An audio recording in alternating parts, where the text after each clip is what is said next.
ఈ నెల 9వ తారీఖు నాడు రాఘవేంద్ర కాలనీ నుంచి నీలం సింగ్ అనే అతను కంప్లైంట్ చేశాడు.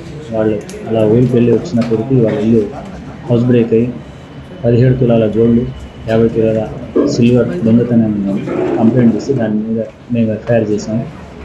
ఆ కేసు పరిశోధనలో భాగంగా మా టీంలన్నీ అన్ని ఏరియాలో తిరుగుతూ ఉండగా నైట్ క్రైమ్ బీట్ ఆర్బీ నగర్లో తిరుగుతుంటే అనుమానాస్పదంగా 3 వ్యక్తులు కనిపిస్తే వాళ్ళని పట్టుకొని ఇంటరాగేషన్ చేస్తే వాళ్ళు నేరాన్ని ఒప్పుకున్నారు. ఇదే కాకుండా ఇంకో మా ఆర్జీఐ పోలీస్ స్టేషన్ సంబంధించి ఇంకొక బైక్ దొంగతనం, వేరే పోలీస్ స్టేషన్కి సంబంధించిన 3 దొంగతనాలను ఒప్పుకున్నారు.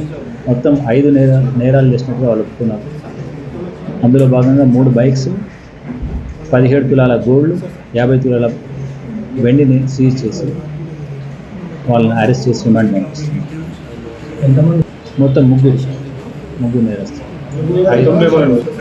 అదే 5 కేసులు ఇప్పటివరకు అయితే ఒకటి అంటే కేసు రిజిస్టర్ కాలేదు, వెహికల్ మాత్రం దొరికింది, అది ఇంకా ఎక్కడ కంప్లీట్ కాలేదు. అది కాకుండా 2 బైక్స్, ఇవి 2 హౌస్ బ్రేక్స్, ఒకటి తాడు ఏరియాలో, ఒకటి ఇక్కడ.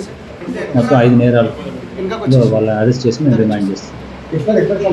ప్రస్తుతం కేపీహెచ్బి కాలనీలో ప్రైవేట్ జాబ్స్ చేస్తూ ఉంటున్నారు. ఆ ఏరియాలో నేటివ్ ఆఫ్ నాగర్ కర్నూలు అని చెప్తున్నారు. ఆ జిల్లా అక్కడ ఏరియా వాళ్ళు అన్నమాట. ఇక్కడికి వచ్చి పని చేస్తూ ప్రైవేట్ పని చేస్తూ దొంగతనాలు చేస్తున్నారు. స్టూడెంట్స్ సార్ ఇప్పుడు కాదు, ప్రైవేట్ జాబ్ చేస్తున్నారు, పని చేస్తున్నారు. టోటల్ వర్త్ 18 lakhs ఉంటుంది. జల్సాలు చేయడానికి ఏదైనా స్టూడెంట్స్ కదా వాళ్ళు చేస్తున్నారు. వాళ్ళకి కొన్ని జల్సాలు చేయాలని ఉద్దేశంతో ఆ ప్రైవేట్ జాబ్ చేస్తున్న దాంట్లో ఇన్కమ్ సరిపోక ఇది అడిషనల్గా పని చేస్తున్నారు. ఎస్.